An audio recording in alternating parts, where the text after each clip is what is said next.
report shows, updates, and interviews. The only way is the right way, I might say. Nobody doing it better, y'all some lightweights. Malik Wright, up all day and all night, pushing all the buttons up to something till it's alright. He looking at it from all sides and angles. Got a stripes on his body like he played for the Bengals. Oh man, there's no one discussing it. They came, they stayed, they either did it or done it. Man, I love it, cause all they ever do is win. So kick that, relax, the TWSN.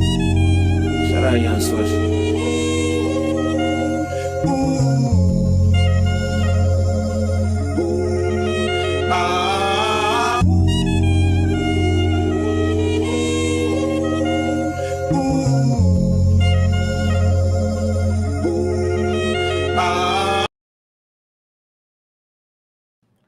Thank you guys for tuning in to another episode of State of the Jungle, presented by the Right Way Sports Network, TWSN, live from Indiana for the NFL Combine. I'm your host, Malik Wright. Joined by my co-host always. We've got Logan Fulmer, we've got Daniel, we've got Evan, Jimmy on the 1s and 2s, and we've got a special guest joining us, the fantasy god himself, Mike O'Hara. And I think this is his first State of the Jungle show, right?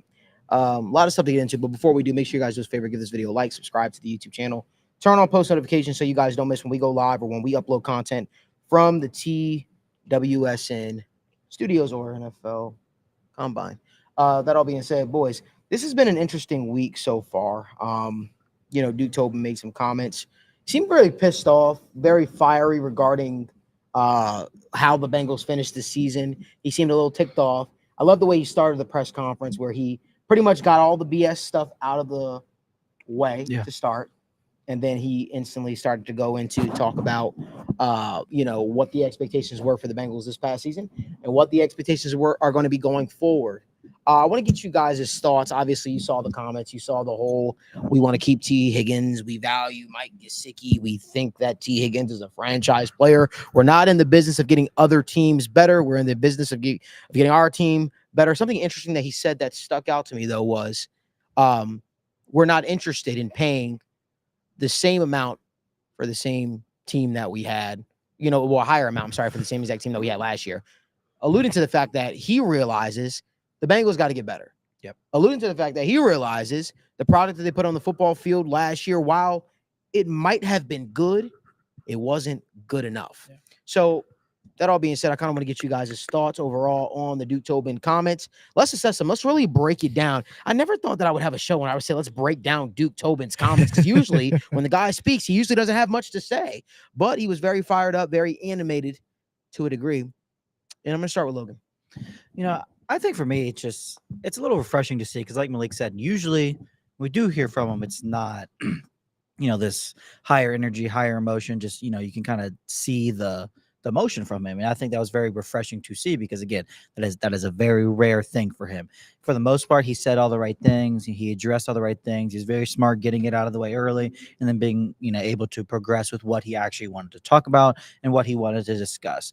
Obviously, the point of not wanting the same team at a higher price is a phenomenal thing to say. He's saying all the right things, but I feel like for the most part, he usually says all the right things. It's not like him to really say the wrong thing. So while it's a good thing, we still need to see the action. We still need to see all these things. But in general, it felt good. It felt different. It felt a little refreshing. You can kind of feel like he felt some of the annoyance, the pressure that, us fans feel and people that, really care about the team. He's kind of expressing that. And maybe that's just him being smart and he knows everybody's ticked off, pissed off, just annoyed with how the season ended. And I'm sure they are too. And he definitely kind of echoed that mindset and kind of really set the tone of that and kind of set the tone for the offseason. And hopefully it's, that's something that echoes throughout and it doesn't just stop now. It's a long offseason. You got to get better in all assets, all fronts. And, hopefully this, speaking of him was a step in the right direction. I'm excited for what he said, but again, we actually have to see things come to fruition and not just him talking about it. For sure. And I think that this was almost like the most vulnerable these guys have been. And this is also Zach Taylor included. I was impressed with their openness, I would say, to addressing their issues. And one thing in particular, when I look at, how we've asked them a couple questions and the way he went about discussing a couple of the positional groups, talking about the pass rushers and talking about the interior offensive line. You know, we asked him about the interior offensive line, and he kind of went to bat for his guys. You know, he said, well, you know, it seemed like he was defending the guys, saying, you know, hey, well, we, you know, had the best passing offense in the league. We had the best, you know, threw for the most touchdowns, threw farther than everybody. And I was like, okay, you like to see him defending his guys. You just hope that they head into free agency with urgency to not only, you know, retain their guys, like he said, and you hope that they go out and actually try to do more than that. And I think that's where my mind is, because you see how the conversation's going with Trey Hendrickson. It's kind of like, okay, well, there's rumors out there saying if Trey doesn't get the long-term deal, he's gone. Okay, so if that's the case, you better go out there and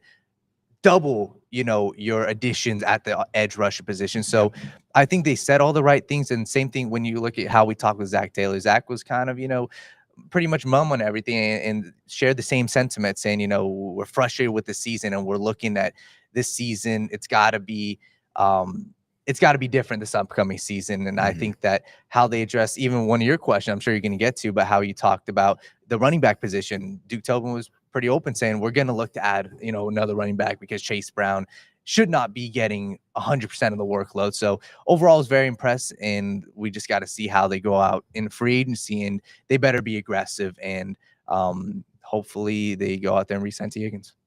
Yeah, and what I really appreciated and what I took away is just how straightforward he was. And you kind of hit on that, Daniel. And he was just completely upfront with everything that the Bengals intend to do, everything that they need to do better as a team. And he said bluntly, we're going to make Jamar Chase the highest paid non-quarterback in the NFL. I mean, I don't think we've ever heard anything like that from Duke Tobin ever, just being so matter of fact. And it just really seems that the front office is operating with intent this offseason. They understand what went wrong last year, and they know what needs to happen to get back on the right path to playing championship football. And that's a phrase that Duke Tobin used in his press conference, is that we want to play championship football. So it's really refreshing to see this kind of new version of Duke Tobin. And like Malik alluded to, there's not a lot to break down from the most part, but this is a new Duke Tobin. And I mean, I hope it's not just him putting on an act by any means. I really hope this comes into fruition and we see them make the changes, make the moves that are necessary to put this team in a position to win next season. And it's going to be a lot. I mean, we're all pretty aware that this team has holes. This team has gaps that need to be filled on the roster. And so it's going to take some savvy moves in free agency, giving the right extensions and structuring them in the right way, and then hitting on draft picks, especially on the defensive side of the ball, something that we've seen the team struggle to do in recent years. So it's going to be a massive undertaking, a massive effort. But I think that the front office, at least how Duke Tobin came off, is that the mindset is there, and it really just comes down to them being able to execute. Yeah, I think you guys pretty much summed it up. I think my thoughts would be they've kind of, as Malik referenced earlier, they've said the right thing for a long time, right? They've towed the line. They've had the coach speak. They haven't, been saying the wrong things. It's more about doing the right things, right? It's about following up with when you say, hey, yeah, we're about our homegrown talent, retaining that talent, and we want to keep our guys. Okay, well, when it comes time to do things that you are uncomfortable doing, especially with regard to contract structure or upfront guaranteed cash or just guaranteed cash into year 2 or even year 3, that is something that you're going to have to adjust to, because if you can just keep saying the right things, but then not make any changes in how you approach, which again, it sounds like they're being open-minded to their approach with free agency, with bringing their guys back, with looking to add talent, with even Zach Taylor mentioned changing the approach for the offseason a little bit to address the slow starts. Like, that's all good, and you want to have that introspection, but those are the layups, right? Those are the easy points. To say we're going to make Joe Burrow or Jamar Chase the highest paid at their position, that's easy. The guys have been healthy, Joe Burrow aside, but that's not, through any fault of his own. Jamar Chase, been healthy, been one of the best receivers every single year. That's a layup. That's easy, right? You're just working out the contract structure. You already know the money you're getting, right? Like, I want to credit them for, hey, if you end up getting that done, but the real proof is in the pudding of the mid-tier players, of the the Jesse Bates, the DJ Readers, the going back to Clint Bowling, Mohamed Sanu, all Marvin Jones, like Kevin Zeitlers, all these guys, right? Like those are the guys that you have the homegrown talent for and you've developed. And those are the guys you say you're working hard to keep. And then they've gone on the long stretch of not keeping those guys, right? And you can live that way if you're hitting on the draft picks too. But now you got a couple years where the draft pick balance has not quite worked out as well. So yeah, you really got to knock it out of the park this year in free agency and be aggressive in there and into the draft as well. So all encouraging to hear, but it is language that we've heard in a maybe less passionate tone. Like it is noteworthy that they were a little more passionate, a little more animated, but I don't, until I see real tangible change in the way where money talks, right? Until I see changes in that, I'm going to reserve my optimism in that sense. And I think that's a fair way to go about it. Obviously, we heard the talks last year. We're not interested in making other teams better, but yet and still negotiations broke down significantly. I understand T. Higgins now has a different age and different representation. The same representation as Jamar Chase. For all the reasons, it seems like T. Higgins is doing as much of his part as possible to make this work, to stay in Cincinnati. But one thing I want to kind of touch on that I don't think that we've really talked about, did Duke Tobin effectively turn everyone into believers of him? Because the tune has drastically changed on Duke Tobin. Overnight. Now it's, Duke is being held back by the front office. That's literally what the tune has been lately. And I'm like, holy hell, holy shit. Am I like imagining this? I genuinely, people were so starved for any type of emotion or inflection from Duke that just like that little bit is like, oh my God. It's like striking gold. You got a little nugget, but you've been panning forever, right? I mean, have we ever seen a PR like and the Bengals are really good at PR, obviously controlling the narrative, but have we ever seen someone flip the opinion on them overnight? I mean, when you actually think about it, this only happens in wrestling. This only happens in WWE when you got two bad guys, two heels going head to head. Jimmy, you know about that, right? You got two heels going head to head, and then one heel all of a sudden attacks the other heel, and then he becomes a good guy overnight. That only happens in wrestling. So for me, seeing Duke Tobin become the hero, and now it's like, oh, Duke is being held back by the Blackbirds. It's Katie's fault. Like, that is the commentary. And I'm just like, could it be, hear me out, it might be rocket science I'm about to say, but could it be the Bengals for once are taking accountability because the heat has been so aggressive, has been so major towards them that unfortunately you lost the right to be cocky. You lost the right to say, hey, well, remember when we went to the AFC Championship? You lost the right to that. So the only thing you could do is sit down, be humble, and get on the mic and say, we sucked this year. We had bigger goals for ourselves. Somehow we turned wins into losses. I don't know if you guys got that too throughout the press conference. It felt like they were saying the defense sucked. Yeah. That's basically what they were saying. Multiple times. The defense. Ryan Day. That's a great one, Matt Jenkins. He said Ryan Day. Ryan Day won the national championship this year, in the opinions of him. He's the best. Obviously, now he's the best. All right. The opinions of Ryan Day changed overnight, but I think when we actually dive into it and we talk about it, it felt like they were saying our offense was awesome. Joe Burrow is awesome. Dan Pitcher is awesome. Our defense sucked. Yes. So we're going to go out and we're going to go and fix our defense, and we're going to be aggressive with fixing our defense. I've got some more to share about that later in the show regarding that, but it definitely feels to me, I think if you're looking to place a bet, and I'm not telling you what to do with your money at TWSN, we don't tell people where they should place their money. We simply give advice. I would bet with a strong opinion that the Bengals would spend that 17th pick. We'll wait. They'll spend the 17th pick. This is what happens at the combine, right? You just kind of got to go with the flows. You got people going by on aggressive carts and whatnot, but it's okay. State of the Jungle has never been little WD-40 will fix that, fellas. Little WD-40, get some oil on it. But we've never been the show where you got the whole script in front of you. I was going to say last year, Kyle Kasky kind of bombed us in the middle of our, Didn't he? and no, he came over Love and then that we had guy. a nice impromptu interview, Yeah. man. Like, I don't say that in Yeah. a mean way. Kasky's I love a good Kasky. time, man. Still talk to him all the time. We'll have to do some shots at what is that, Blind Pig, or down there on before the Jags game where we were all at. God bless, I can't even remember what the heck that place is called. So another thing I kind of want to touch on. Are you talking about the little 2-story, the velocity, like right there down on the I know what you're down talking on about. the So God. The thing I'm looking at, man, is number one, I disagree. I hate the notion that leadership is absolved for the constructing of the defense. I hate that. Remember, you could change coaches as much as you want. At some point, right? The players got to play, and you got to do a better job of constructing a roster that is competitive. So that being said, I'm not a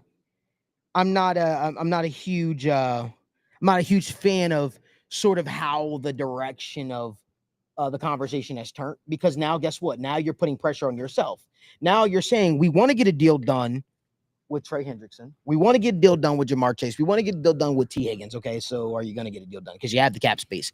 My guy James O'Hara is saying Joe has said he would consider restructuring his contract. How does that work? Before we even get into that, James, right? Before we get into everybody, the fact that Joe Burrow is even having this discussion where he's talking about restructuring his contract, because let's face it, it's not about the Bengals not having the money, okay? It's about the way that they structure their contracts. And guess what? Joe Burrow could give them all the ample ammunition that they need to say, hey, go out and get a deal done. Evan, I think you and me both know the answer, right? It's not that they don't have the money. It's self-imposed cash restrictions. Hey, thank you. Yeah. Thank cash you. restrictions, not Thank cap you. restrictions. Thank you. That's different. And just to answer the question real quick about the Joe Burrow restructure, that basically just says, hey, we're going to take this amount of the cap hit, convert it to a signing bonus, which then you can spread out evenly over the remaining years of the deal. So if there's 3 years left, and let's say, just for sake of argument, he had $300 million left on the deal, and you converted all that to a signing bonus, you could spread that out to 100 a year, right? So the advantage of that would be, instead of having one big ballooned cap hit year that's coming up that makes things hard, you could sign an extension, you can add void years, you can just convert a portion of that salary to a signing bonus, then you can spread it out instead of having one big cap hit in 1 year. The problem with that is that you have to pay that signing bonus in cash up front.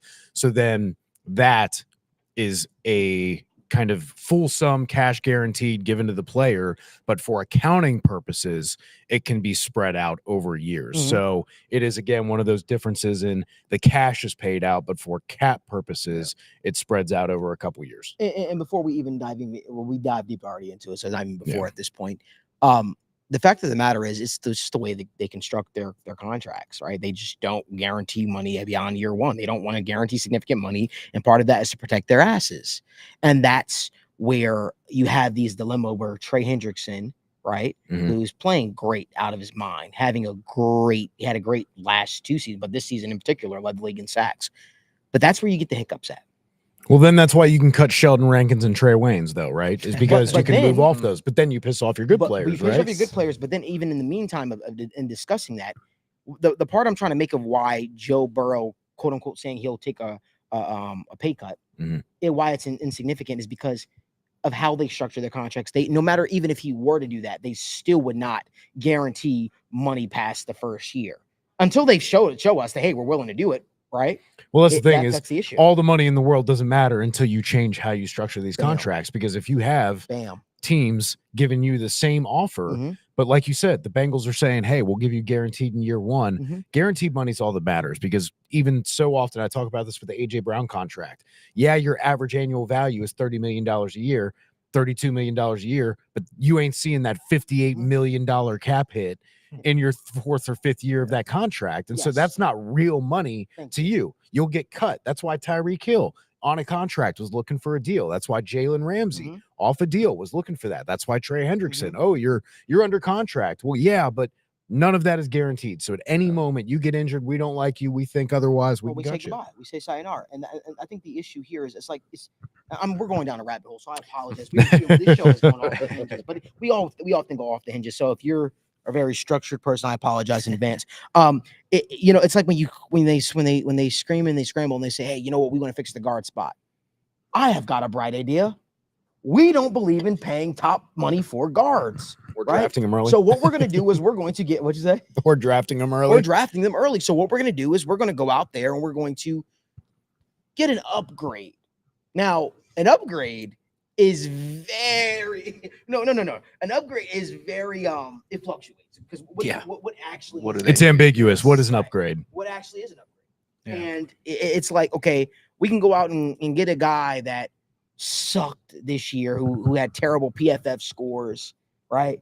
But we'll go out and we'll grab a guy who's not a top guard, but he's maybe 15 spots better than the dude that we had starting for us, but he still sucked. He still had a lot of penalties. Right. He still held.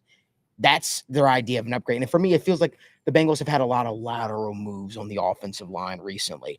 And then they're shocked by the results that they get.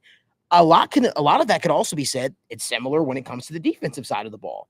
Again, we have these upgrades. Hey, we are going to upgrade from, I don't even know if they're trying to consider themselves upgrading, but we're going to go out and we're going to grab Nick Scott. Okay. He sucked. Yeah. Right. Then we're going to go out and we're going to grab Geno Stone, who has athleticism issues. You're playing in the same pool. Yes. You're playing in the same tier. And it's like, when are you going to make the conscientious effort to say, hey, you know what? We got to get better.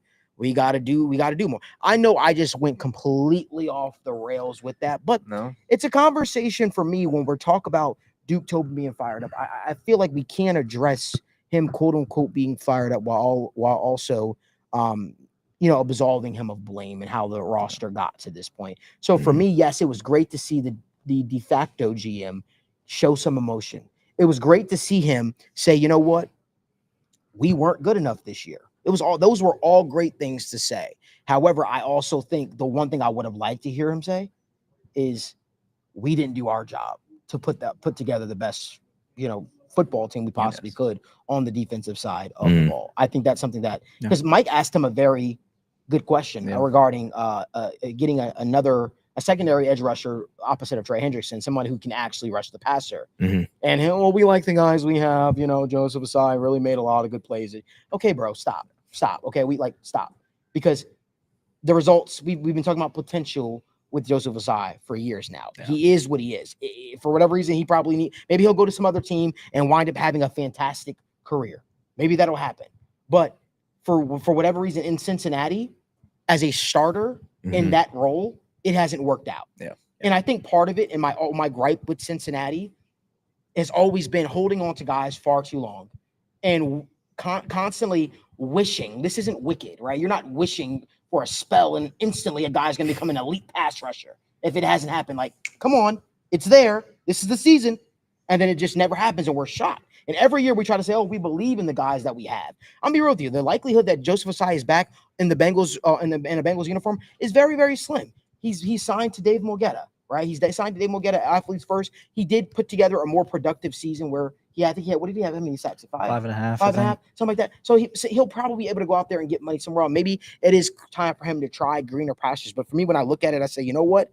I look at it and I say, the Bengals have to make a concerted effort to try and get better at the edge rusher. I don't care that Sam Hubbard's been an amazing citizen for the city of Cincinnati. I don't care that you like him. I don't care that he's been the consummate pro and he's been a guy that's represented the team in a lot of good ways. He's making $11 million or scheduled to make $11 million this year. And the dude has played poorly for the last 2 seasons and we blamed it on injuries. Okay, at some point you got to either get healthy or you got to get cut. One or the other. Just my thoughts, Daniel. Yeah, no, and I think that you hit the nail on the head. And another part of the conversation where I was kind of concerned on, and obviously when they talk about the draft, it kind of seemed like they were just like, this is Duke and Zach. We're kind of just glossing over it. And what I mean by that is, I think if Zach was like, well, sometimes you're going to hit big and other times you're not. And for me, it's like, this is supposed to be your bread and butter, Duke Tobin, right? Obviously, yes, you're not going to hit on every single draft pick, but you have to be doing your due diligence. And it felt like, and this is the conversation we were having too, it felt like they were putting some of the blame on not necessarily the players, but the coaching, saying, well, the defense, we're going to play the best players, whether it's veterans or rookies. For me, I think you guys messed up big time in the past free agency in the last 2 drafts. Miles Murphy obviously can still show more, but these are guys that just haven't panned out yet. And I think that that's where my concern and my frustration is you've got to hit draft picks, especially now, right? Pick 17 overall. There's no way you can mess up this draft pick. And I think that's the part where it felt like there's no way they can mess up this like draft you pick? can't. Like Oh, obviously, really? obviously they could. They can. Oh, I've seen them can do do it. I've seen them Yes. have a. I'm sorry to cut you off. Yeah. I've seen them have a premium pick and say, you know Yeah. what, we're gonna be the smartest guys in the kitchen. Yes. You know what we're gonna do? We have the opportunity. We know we have a need at safety. We know we have a need at other spots. Oh, man. You know what we're gonna do? We believe we're gonna grab Frank Ragnow. We're gonna trade back with the Buffalo Bills, and we're gonna grab Cordy Glenn in exchange for that pick, and then we're gonna draft Billy Price. Yeah. Because Frank Ragnow went the pick before, so we panicked. I've seen them mess up picks. Yeah. It's actually quite impressive how they do it. You know, I forgot who tweeted it the other day. The last Bengals first round pick that received an extension outside of Joe Burrow, obviously, and Jamar Chase is going to receive an extension. I think they said was Drake Kirkpatrick. Mm. Yeah. My brother, what's going on? How That's we who's walking by right now. We How you live, doing? bro. Man, I'm gonna have to catch you, fam. I didn't even know you was here. That's crazy. Go ahead. No, yeah, and I think that was just the frustrating part when you look at, you know, this upcoming draft too. And I'm excited to see, and I'm excited to talk about the prospects. But all in all, you've got to hit on your draft picks, and I think that's where this team, and you look at other teams, that's where you have success. 2 years, you know, beforehand. I'm not looking at, you know, this year's draft class to say they need to have an immediate impact now, but next year's draft class and last year's draft class, guys like Jermaine Burton, guys like, you know, Chris Jenkins, these are the guys that have to show up this upcoming season. So they're putting a lot of pressure on themselves. And I think that we've got to see them, you know, really produce this upcoming season. Yeah. And I mean, Evan talked about it earlier. People compare the Bengals situation right now to what's going on in Philadelphia.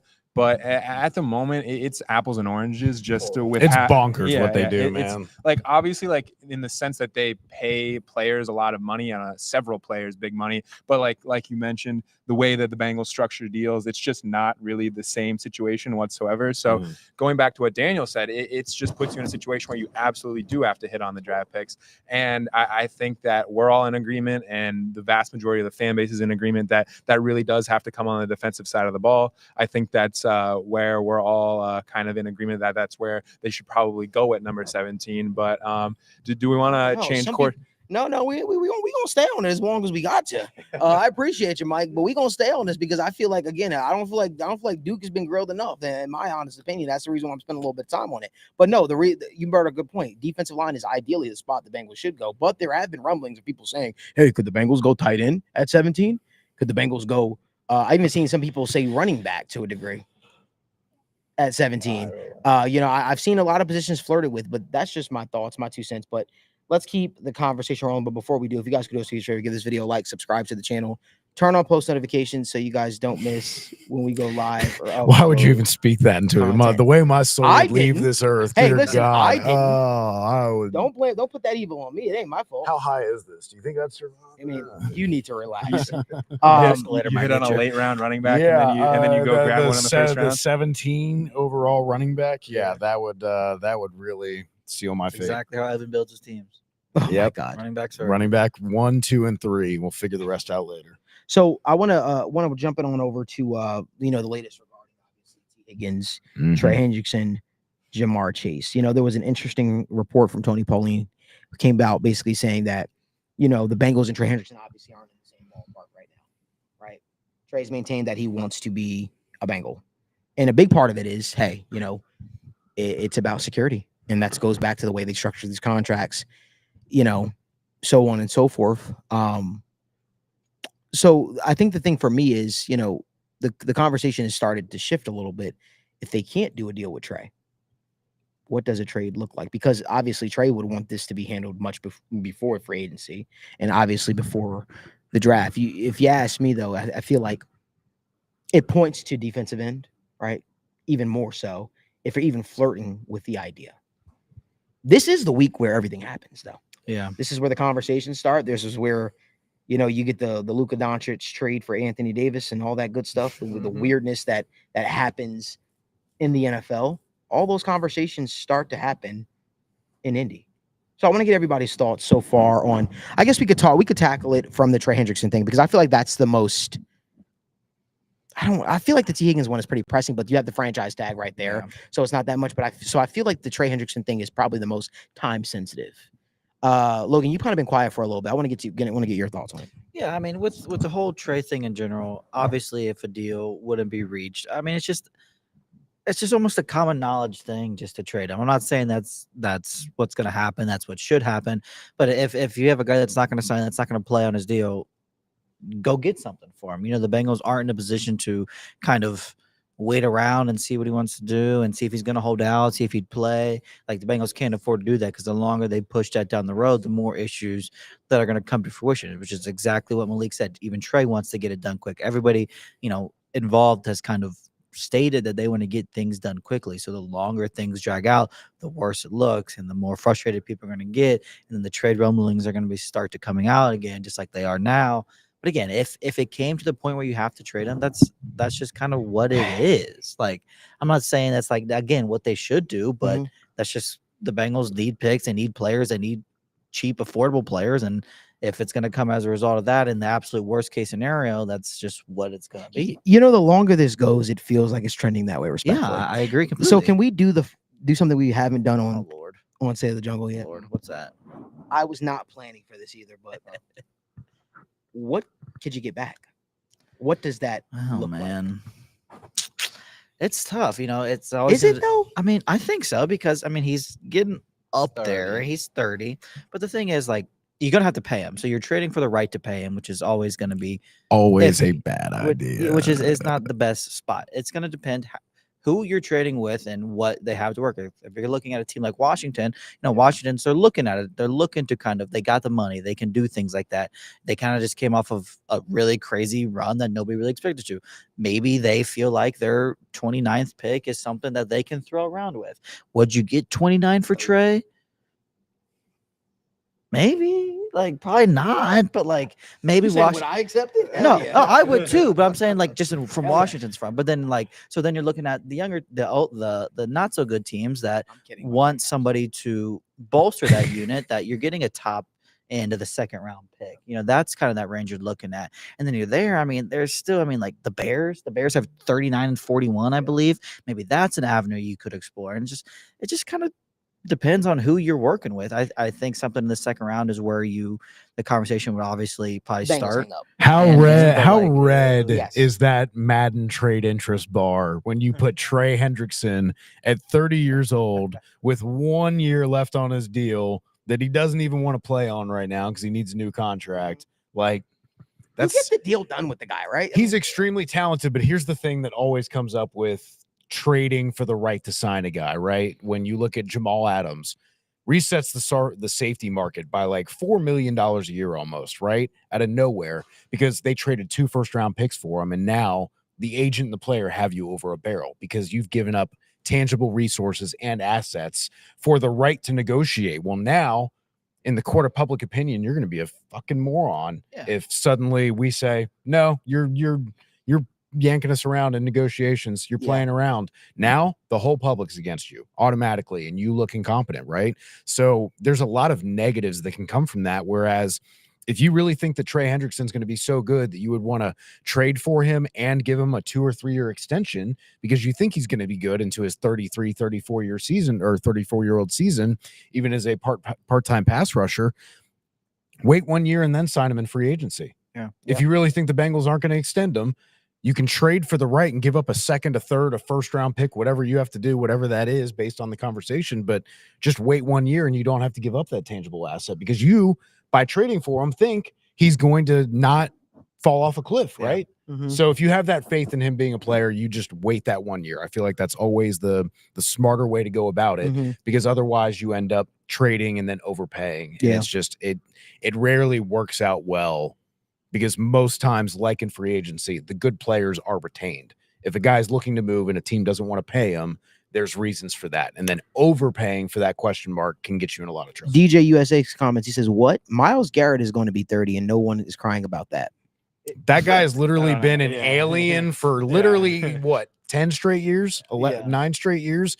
I love Trey, but Trey was a situational pass rusher, has had a really, really good couple seasons in the last couple years, but if we're being serious about like 58 freaking sacks. Superman Miles You're Garrett, talking about a Hall of Trey Famer Hendrickson to a like, and what normal Trey player. Hendrickson is like, and Trey Hendrickson has also dealt with a lot of different injuries to his hands, to his ankles, to his feet. Like, he just always has something nagging going on. Whereas like Miles Garrett, even halfway, is still commanding double teams and breaking people. So like,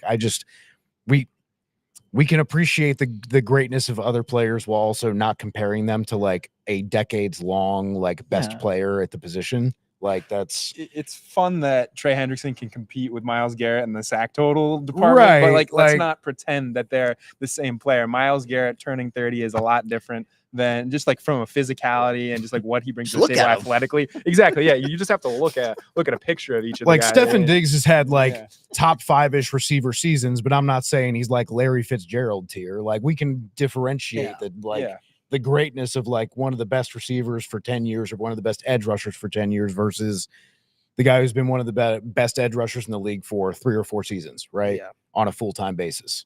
Like, he was completely situational pass rush in New Orleans, got here, has been killing it, had one of the best seasons of his career last year, was definitely in the defensive player of the year and had an argument for winning it. But the thing is, do you think he gets better from now?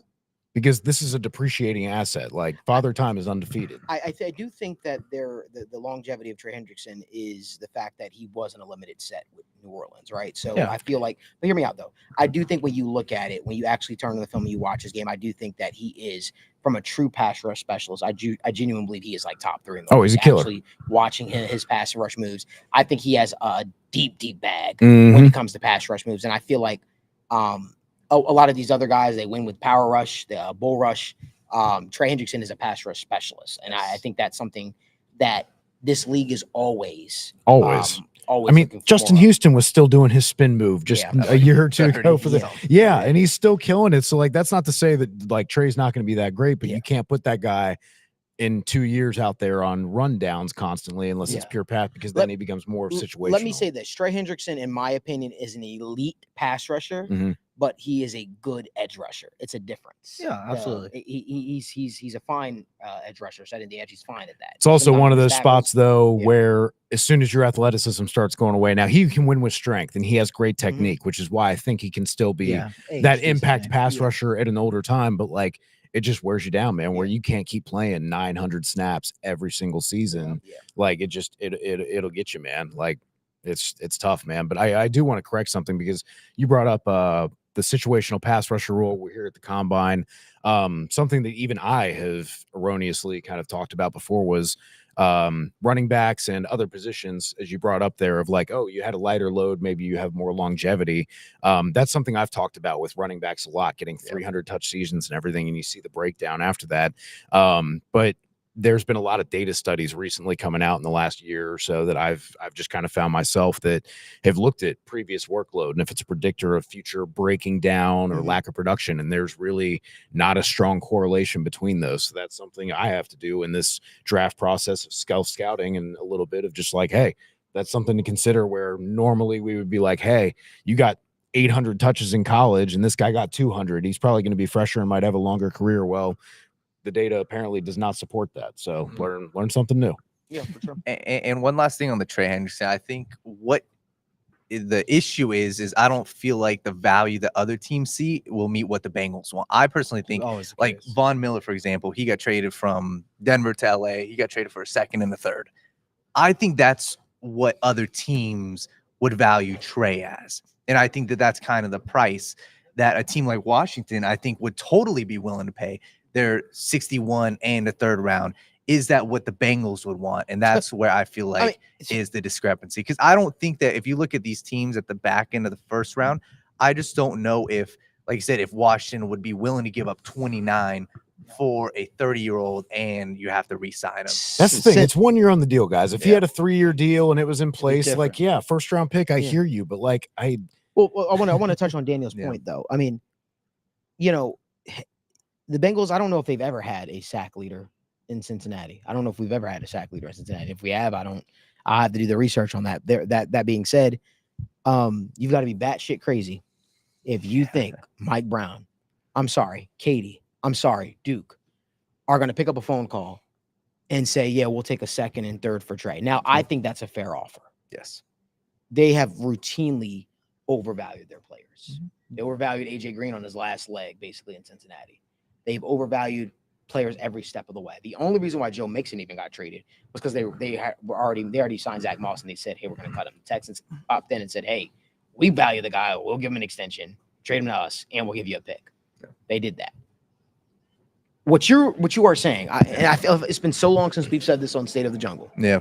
There's NFL world, and then there's how the Bengals do business. Yeah. Mm-hmm.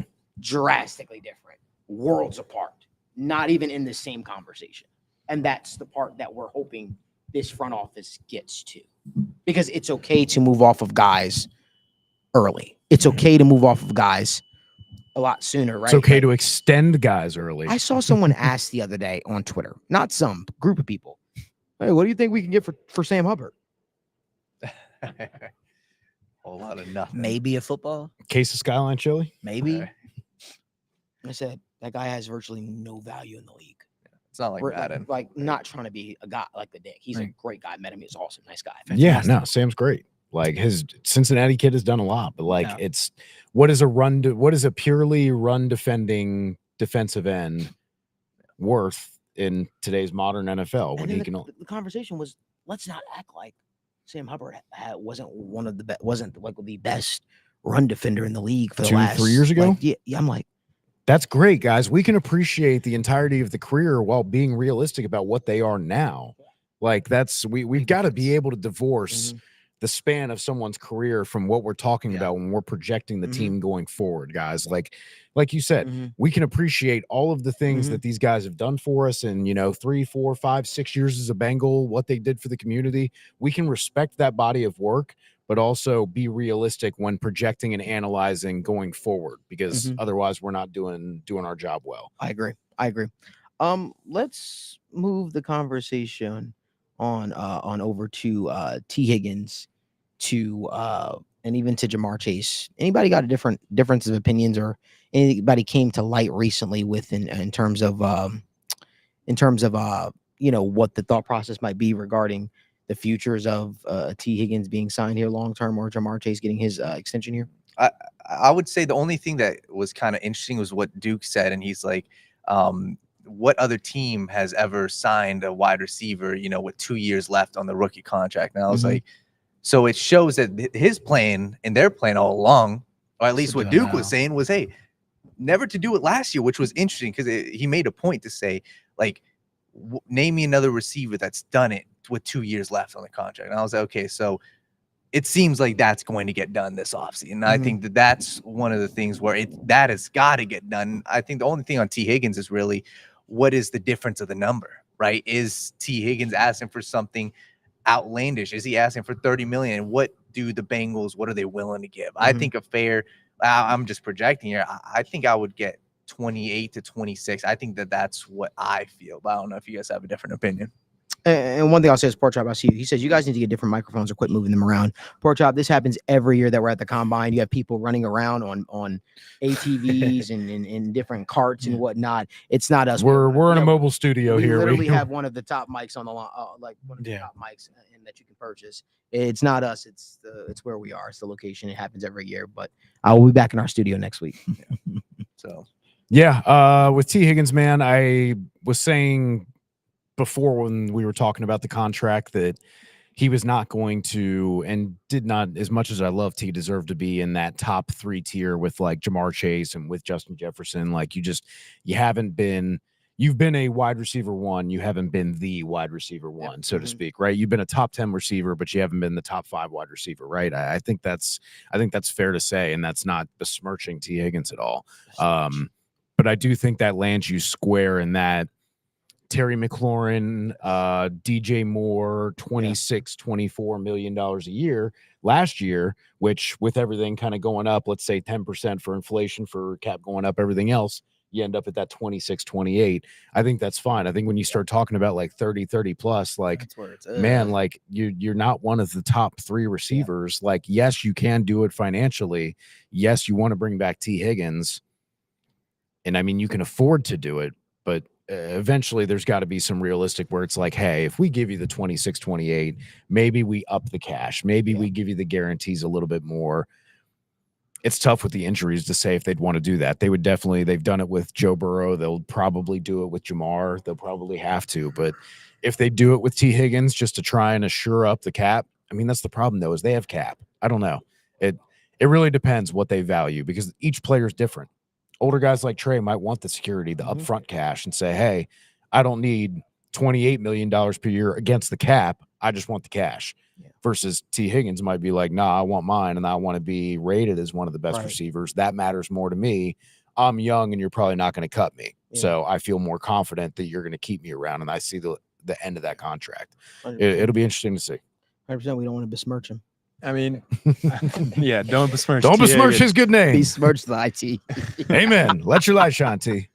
I think we all have to be honest with ourselves to some degree as well. Like the Bengals, T. Higgins could get more money from another team. Some team 100%. out there is willing to make T. Higgins will pay T. Higgins more than $30 The million Raiders, a the year. Patriots, someone who the needs to Commanders. spend money. Yes. Yeah, someone who is desperate for wide receiver talent to take their team to the next level. Someone would pay T. Higgins. The Bengals won't do that. I really don't think that's something that's going to happen, and I don't think that it would be prudent to do that either. I like you said. I mean, T, great receiver. He's a perfect complement to Jamar Chase, but can we pay him? But that's the benefit of currently having him under contract. Like you said, Malik, we do have the franchise tag in the back pocket, and it's something that can come into play. But I really am hopeful and confident. Just all the rhetoric from both Zach Taylor and Duke Tobin, it does seem that something is going to happen, and T will both be fairly compensated. And like you said, is it more cash in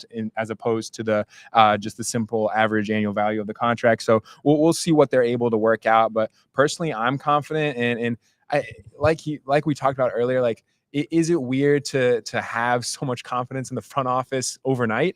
I think it absolutely is strange. Personally, that's where I'm at, though. It's just all the signs have been overwhelmingly positive, except for one strange tweet that came out a couple hours after the press conference yesterday. Oh, yeah. If you guys do us a favor, give this video a like, subscribe to the channel, and turn on post notifications so you guys don't miss when we go live or upload content from the TWSN studios or the NFL Combine. We've got over 188 people joining us live right now, only 37 likes. If you guys could do us a huge favor, just give this video a like. We greatly appreciate it. Well, now let's talk about the fun stuff. Who are the Bengals targeting in this year's NFL draft? I have my thoughts, but Evan, I want to start with you. Goodness, I think they have to be. I think they are very fortunate right now because the cupboards are bare in terms of quality, cheap, defensive talent that you feel good about going forward, especially on the D line. You brought up Joseph Osai has been a project that's been going through that just hasn't quite landed. Cam Sample, as much as I like him as a rotational guy coming off another serious injury, you have another issue there. Miles Murphy, as much as I'd like to believe he can take a giant step forward, you have a gigantic question mark at the edge spot opposite of Trey Hendrickson right now, especially if you're dealing with problems with Trey, especially with Trey getting older and maybe needing to just take a little bit off his plate so he's better for the end of the season when it matters most. I really think that the Bengals need to look hard at D-line in the first two of the first three rounds, because I think you have to get better on the D-line there after you've had the Sheldon Rankins experiment go horribly wrong. You can't count on Chris Jenkins and McKinley Jackson to man that in their second year coming off of rotational snaps. You just can't look at your D-line rotation right now. And even if you add a middle-tier veteran at either spot and say, we feel good about where we are a year from now, 2 years from now, our rotation, do we feel good about it? And I still think the answer would be no. I'd still think the answer would be that you need to add to those positions. Now, I think fortunately the draft does line up well with some of the Bengals' needs. D-line right there, I would say, hey, trench players, whether it's one of the tackles that you want to take in the middle rounds that might have the guard tackle versatility in round 3 or 4, that, you know, now you've got a swing tackle option, but you also got a guy that might be able to learn at guard and compete with Cordell Volson or Cody Ford or whoever your plan is at guard there and add a little bit of competition to that. I can't see a way that you can look at the resources that you've allocated to offense right now and the lack of spending that you have on defense when just comparing right now. You've got 87 million committed to the defense, 133 million committed to the offense.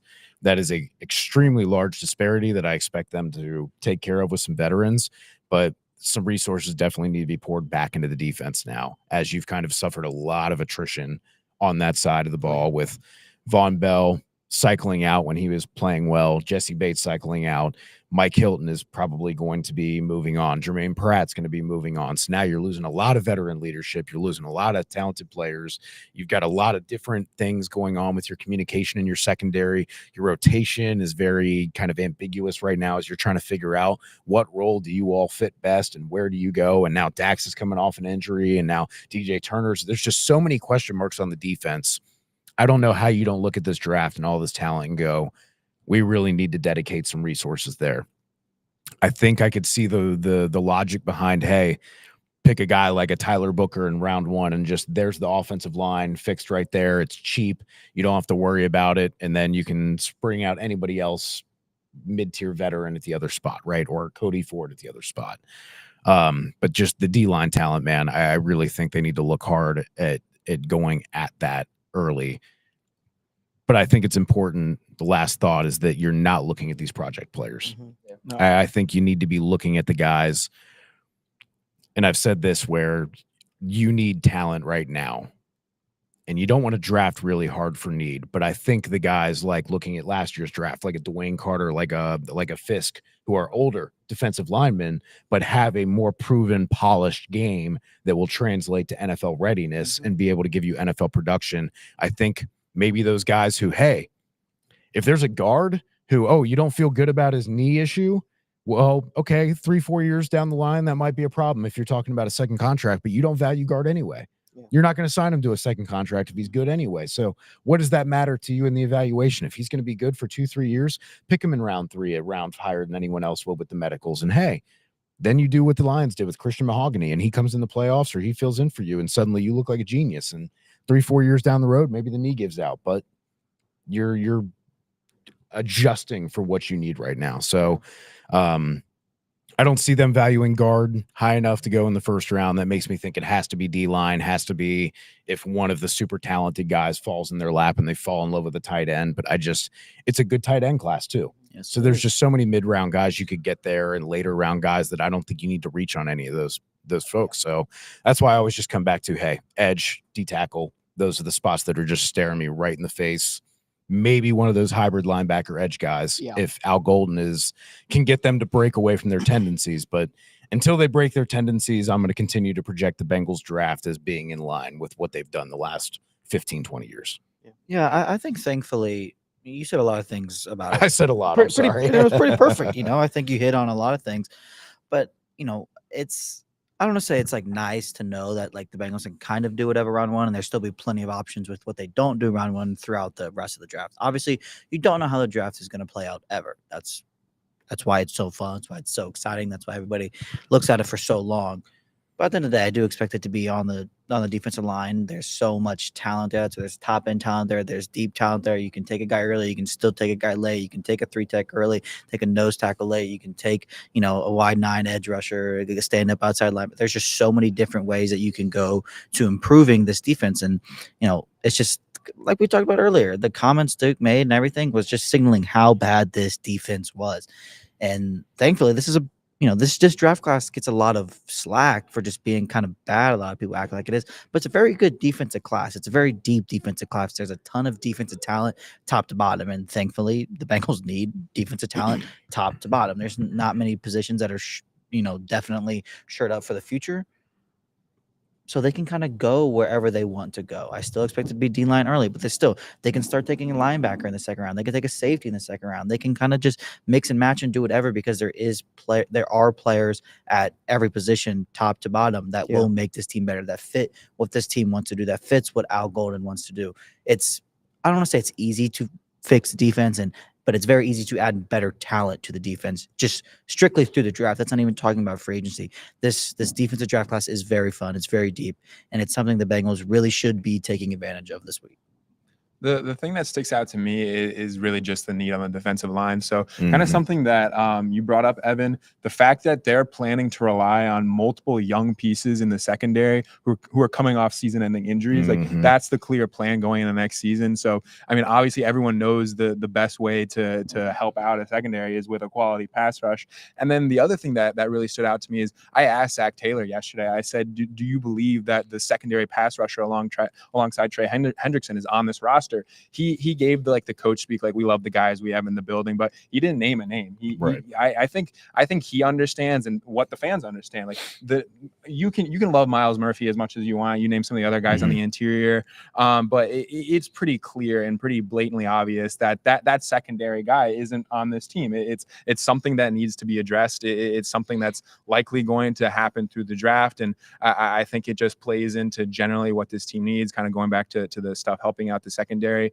So it's just, to me, all signs are pointing to addressing the defensive line early in the draft. The solution can't be a rotation of the guys you have right now, because we've seen having the run defense specialist and having 2 or 3 guys that have some flashes of pass rush juice, and it's like that's not enough. You need a guy with a more defined skill set. You need these guys that are more versatile, because you're just it's not as easy as it used to be of, hey, your first down is going to be base and you're going to run out there, and most of the time it's going to be a run play, and then second and short might be a play action, but if it's a little second and long, it was a lot easier to game what personnel you should have out there and what was going to be coming. But now with people going out and throwing at a higher neutral pass rate than they ever have, spreading things out more than they ever have, it's much harder to predict when you can put those guys on the field and feel safe about it. So you really just got to get that versatility and have those guys who have the potential to be competent out there versus the run or the pass. The specializing it's good to have for times like the red zone, right, where you need that interior help to insulate against the run. But when you get stuck out there with the run defender on the pass down, or the passing guy on the run defense, and he just gets suplexed, and suddenly your contain is just completely toast, and you got quarterbacks like Lamar Jackson running around the edge, and there's no one around him for 10 yards, and you're looking back, and the dude's just on his back over on the end of the line of scrimmage. Like, that's not helping you at all. That really hurts. So I would love to see them be able to find that answer in round 1, round 2, that they can feel confident they can do both. And you talked about, and this is kind of my thoughts, I think defensive line, in my opinion, is the number one thing I'm looking at, right? And I think when you look at round 1, when you look at top 20, I want a star. That's what you're drafting, right? You're not maybe not superstar, whatever. I want a star. I want a dude. Screw what you're gonna do, in his second contract. I want a star in 2 years, in 3 years, and I would be very, very, very upset if they look at the guys that are on the board, that are projected to be on the board, and they pass up on the defensive lineman. I do love the defensive lineman round 2 and round 3, and we'll get to them. But some of the guys that you just look at, their pure physical traits, is something that the Bengals haven't had. You drafted Crazy. Miles Murphy, and obviously he has, had some production concerns, but he had the quote unquote size.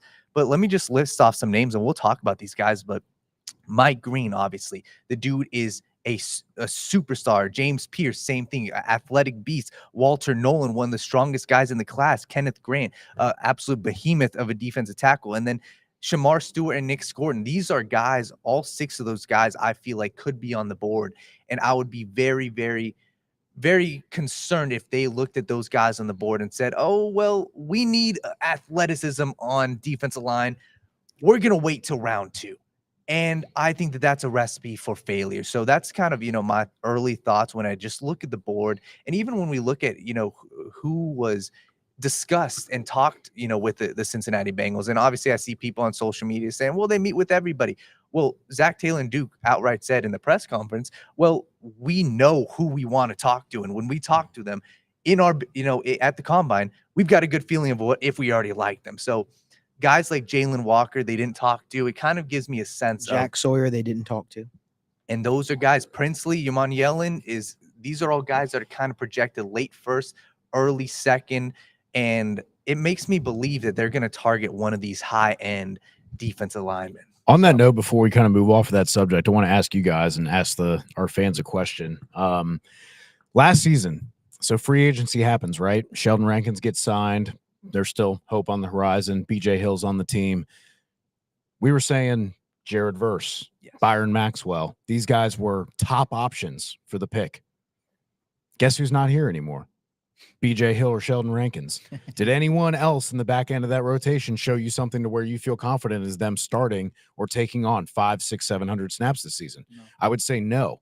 So I would sit here and say, as of right now, as of this moment, D-line is an even bigger need right now than it was last year when we were saying Byron Maxwell or Byron Murphy should be the pick, when we were saying Jared Verse should be the pick, when we were saying these D linemen are too good for you to pass up and they need help there. Well, shit, now they need even more help at edge and D tackle. So I'm sitting here saying I think it's pretty plain and simple, unless there's some giant run on D linemen, and even then, like some of I can't remember if it was Field Yates or Daniel Jeremiah, who was like out of their top 30 players, like 12 or 13 of them were like edge defenders. Yeah. And it's like, or D tackle. It was all Yeah. D linemen. And it's like, man, when you have that kind of wealth and quarterbacks and wide receivers and tight ends are just going to push those guys down the board. I mean, you have your pick of the litter of some very, very talented guys in the first round. So I just don't know how you pass that up with what you have going on in the rest of the roster. It's such a glaring need. It's such a strength of the class. I think it's a really easy fit. You think there's any world they double dip in the first couple of rounds? Absolutely. Yeah, absolutely. I think they do that. They've done that a couple times where they'll take like a guy in round 1 or 2 and then maybe take a guy in like round 5 or 6 that they like, maybe with some special teams versatility. But yeah, maybe they take a guy first round, let's say D tackle, pick your poison, and then they go back and in the mid rounds they get like an Aeneas Peoples and say, hey, you're going to be our pass rush rotation specialist, right? Yeah. So like maybe that's what they say of like the double dip of, hey, there we go, and now we can target more assets toward edge and getting a veteran there, and then maybe adding a guy that we like in round 2 that's in that spot, and then we can fill in tight end or linebacker in round 3 and round 5, and now we're feeling pretty good about where we're at. And then you can address interior O-line and free agency. And we'll talk more about this later, but most guards are found, starting guards are found through free agency. It takes them a while to develop. They bounce around through teams. The likelihood you draft one versus start one, it's almost a 2-to-1 difference. So we'll bring that graph up in that data sometime in the next couple of weeks on our fancy little monitors back at our home studio. Yeah. So I mean, a lot was said here. I think part of it is each and every single year, and I think a lot can be taken away from Howie Roseman, right, and how the Eagles kind of do business to a degree.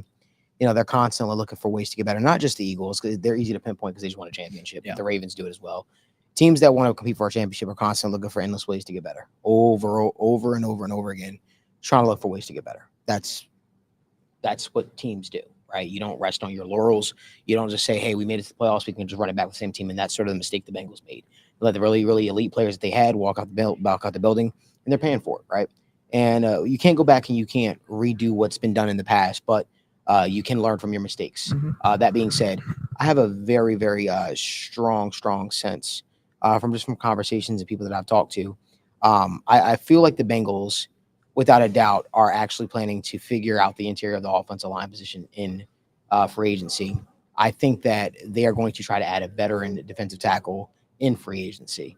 And then I think that in all likelihood, a pass rusher, right? A pass rusher in the draft might be what they're targeting. Now, I can see a world, I was told this, the Bengals really do like Walter Nolan. To what degree? I think that process is still sorting itself out. There's obviously a lot of prospects with a lot of questions. I saw somebody questioning why don't the Bengals like Nick Scorton? I don't know where that report came from. The Bengals met with Nick Scorton. The Bengals also met with your guy, Jimmy, from Kentucky, Deion Walker. Had some productive conversations with him. But it feels like if Walter Nolan is on the board and one of those premium edge rushers on the board, it's going to be a conversation that needs to be had. Yeah. And it's going to go back to, did we correct the situation in free agency? Because I think the thing that's kind of getting lost in the whole conversation is they still are very excited about Chris Jenkins. They still are excited about McKinley Jackson. And those are guys that are still on the roster, right? But it's clear that there needs to be a veteran presence in there to a degree. As far as the edge rusher position goes, I like talking with Mike Green because I think the guy undoubtedly believes he is the best pass rusher in this draft class. He believes that when I asked him, I said, what makes you the best pass rusher? He said, the film. And you turn it on, and it's undeniable, right? He was very forthcoming. He said, if I got to work on anything, it's dropping back into coverage. James Pierce talked about what he had to work on. He said, hey, I got to work on my hands. He's got the athleticism. He's got the production. It's just crazy because James Pierce is a guy that early in the season people thought could have been a top 10 pick, maybe a top 7 pick, top 5 at one point, right? Yeah. I mean, but I think it's a conversation that's going to be ongoing, that's going to be had. But I feel very, very strongly in saying the Bengals will be picking a defensive lineman. It really just depends how this shapes out, because if they get the guys that they might want in via free agency, right, whoever that might be, I have no idea who that might be. It feels as if that will open up the pathway for an edge rusher. Will that edge rusher be a Nick Scorton? Will that edge rusher be what's his name? James Pierce Jr.? Will that edge rusher be a Mike Green? The conversations are going to continue to happen.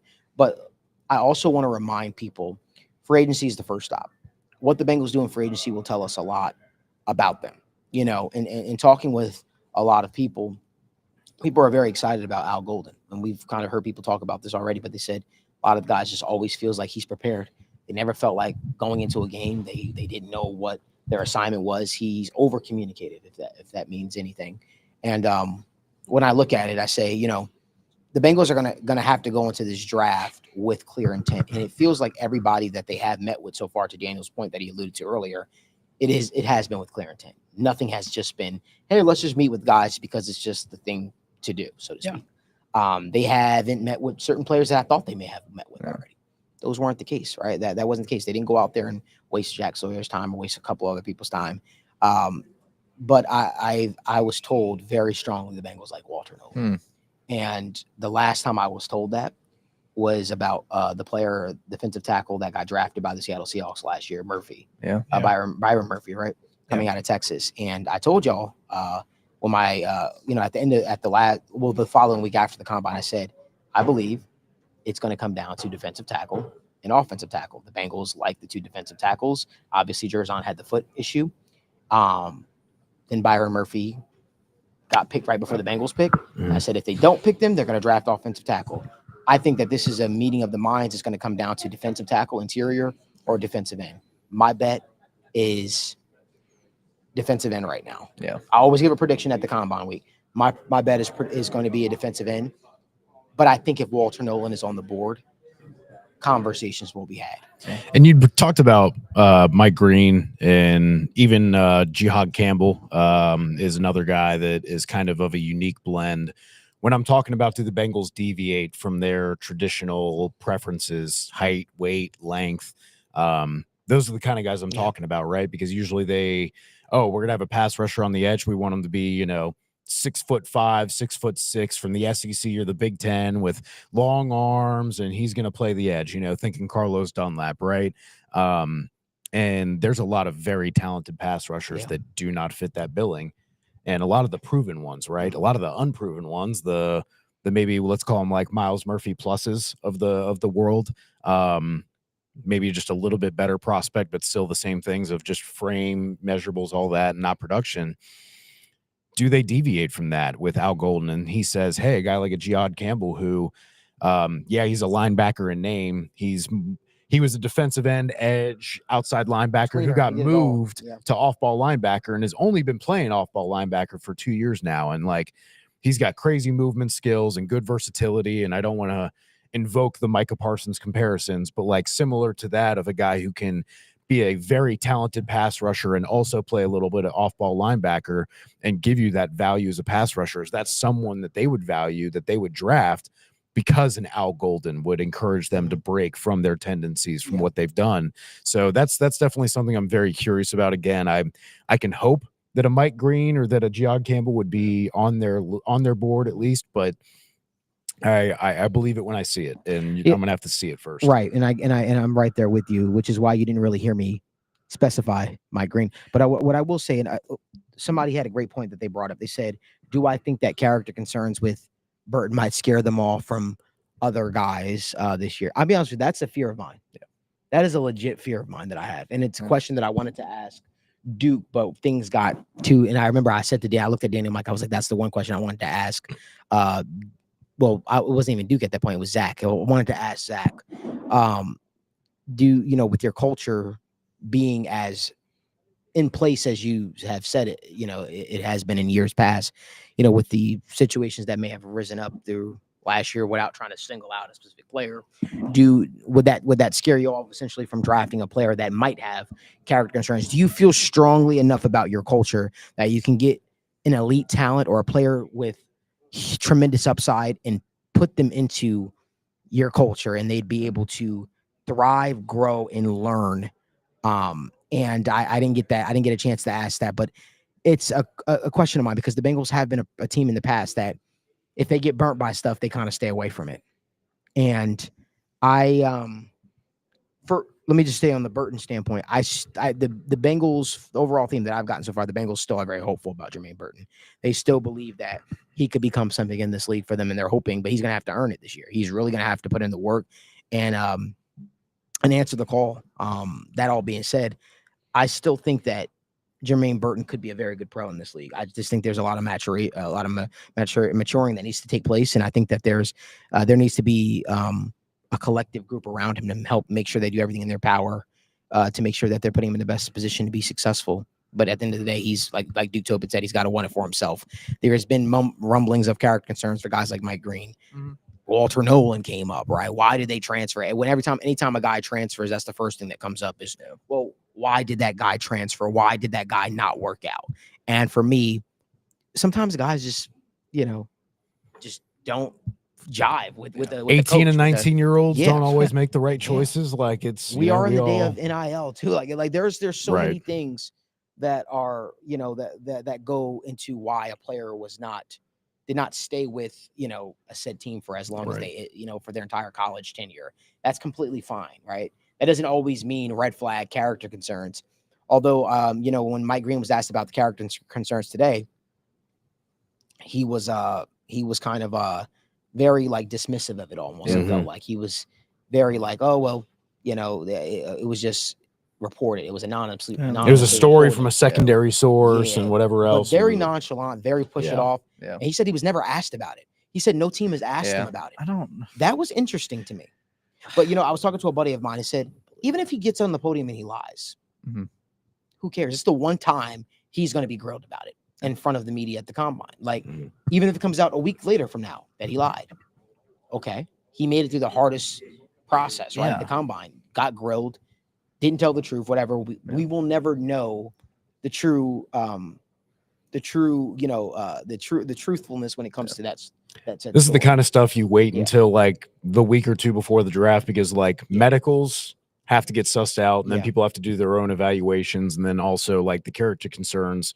Okay, things might pop up that you didn't originally think of, or you wanted to do a more in-depth dive on the guys once you cut the board down a little bit. And as that starts to get fleshed out, you get those guys kind of leaking out, talking about those things, because they go from, oh, there's rumblings of this to oh, hey, here's the concrete story of what's happened, and here is how much this is being valued by the NFL.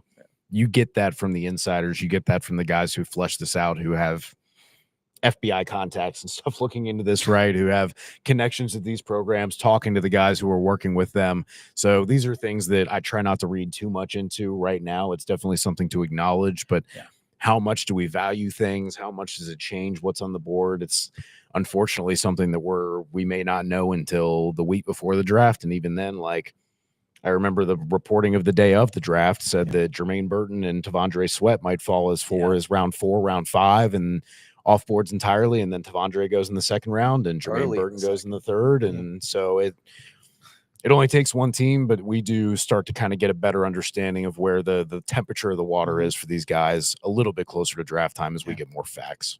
For sure. Listen, we appreciate y'all for tuning into another episode of State of the Jungle. We didn't get to answer all of these questions. I'll try to do a quick little speed round on them. Let's keep it very, very brief. Because the guys were so gracious. First and foremost, I want to say thanks to my team for coming out here. Obviously, coming out to Indy for State of the Jungle. I greatly appreciate you guys for making the trip. And, I look forward to enjoying a little dinner with you guys after this. But somebody said Donovan Jackson. What are our thoughts on Donovan Jackson? in the second round. Does anybody have any thoughts on Donovan Jackson? I think have he's a thoughts. very good player. I think he's a guard that filled in very, very, very, very, very well as a tackle, which is always super appealing when you have that guard tackle flexibility. I think he makes a lot of sense for the Bengals because of that. He fills the need at the guard position, gives you some worst case tackle flexibility as well. Just all around super high floor player. Yeah. Anybody else? Anything else? All right. Somebody said we don't like Ohio State players. I don't think any of us have any issues with Ohio State players. Got a biggest Mike Ohio is- State you fan got right it, here. I was gonna say I'd Ride be cool when with they like want. if you There's if you just gave me one like Ohio a State player. if you gave me like a Quinshon Judkins Oh, like in awesome. like round 5, round 4, like as a compliment to a Chase Brown, a guy great. who's not only a power back but a guy who also has some like receiving chops. Yeah. So you're not doing the whole hey here's our power back we're not throwing it type of deal. Like I think that could be cool. They got plenty of solid players. Somebody Okay, asked well. Malik, do you sense the Bengals would like Kenneth Grant or Walter Nolan more? I think if the Walter Nolan's on the board, they would draft Walter Nolan over Kenneth Grant. And I believe that's that. the correct decision. But although I will say we had lunch today we're sitting right next to Kenneth Grant, and I would like to say he ordered a salad. He did not order Being health conscious, good for him. Being healthy, there we go. He's actually weighed Very in very as- mature. Very mature of him. Very mature. I think he said he played at 3:45 and he was here at 3:30. 3:30 pounds. So it's- Okay. It's good for him. Yeah. He's big dude. Somebody said draft Mike Green and ban him from getting massage. Whoa, okay. Did not mean to read that. Will Green even be there at 17? I think there's a good chance he could be there, but I also think that it really depends on how he scores, how he tests. Can I say one thing real quick? Just Sure. one guy. Nick Scorton was somebody that everybody and I know you're a guy who's been huge on him. He's just from like 3 different people I talked to, whether it was teammates, whether it was people who played against him, or even played on the opposite team. They've raved about Nick Scorton. They've said this is a dude who just loves this shit. So Yeah. he's a dude really impressed. Quickly again on Nick Scorn. If you really want to get excited about Nick Scorn, go watch him play at Purdue. I know that sounds a little wishy-washy to say, but he looks like one of the best defensive players in the draft class when you When watch he him was at Purdue. actually encouraged to rush the passer. Yes. Yes. And even his answers today were just so well put together. It Yeah. just seemed like the guy loves ball. He came in with a big old chain of his uncle, who was like a father figure to him, and he talked about the impact that he had on him. It was just really, really awesome to see a guy that truly you just look at it, you just know he loves football. He loves the game. It means everything to him. Somebody said thoughts on the Desai hire. Sean Desai got former Eagles defense coordinator, former Bears defense coordinator, I believe. He's now in a defensive assistant role for the bank, senior defensive assistant role for the Cincinnati Bengals. Sure, great hire. I think having guys that have been around the league and who have defensive coordinator experience is great. I think that's awesome for the Bengals. We'll see how it all shakes out for Sean Desai. He's still a young guy, So Al Golden is a guy that I think worked with him. Yeah, they go back. Back in Temple. Yeah. Right? So I think that the Sean Desai hire was good for the very least Al Golden, right? You get guys in here that you trust, you believe in, and you get That's a guy all that matters. with defensive coordinator experience, and just That can help all with the procedural aspects Yeah. of being a DC in the Yeah. NFL and Just just being well getting put all that together. hammered out. It's just less for you to have to try and wrap your head around. Yeah, so I think that there's going to be more conversations that we have. Somebody said, are we players in the top defensive tackle market with Milton Williams and Osa? I will tell you right now, we'll have more answers on that tonight. This is what the rest of the week for me is about, is trying to fish and trying to figure out what the hell is going to the Bengals might target in free agency and what that might. I think I meant to say sift, but I said fish through things. So That it tells works. you kind of week that I'm That having. works. But that's what the rest of this week for me is about. Is kind of doing my due diligence, figuring out how the Bengals are going to target what, and maybe it'll be a little bit of return some gifts this offseason. We'll see. But I want to thank you guys so much for tuning into another episode of State of. Somebody said Nick Scorton or Shamar Stewart. For me, it's Nick Scorton. That's just me though. But I know some people like Shamar Stewart here. Right? You got anything? I Could like not be Shamar me. Stewart in general. I'd rather have Nick Scorton though in general. I think he's just more of a Cool. polished player. Cool. Stewart's Ooh, upside could be scared me crazy, for but a I still like second. Scorton more. I didn't know where you were going with that for a second. That scared me. Nah. Anyway, I want to thank you guys so much for tuning in to another episode of State of the Jungle presented by the Right Way Sports Network. Greatly appreciate you guys tuning in. Make sure you guys give this video a like, subscribe to the channel, turn on post notifications so you guys don't miss when we go live or upload content from the NFL Combine or TWSN Studios. We will have all of our videos, interviews that we've done throughout the week uploaded throughout the week. So make sure you guys keep it locked to the Sit Down with Malik Wright YouTube channel. And until next time, good day. All they ever do is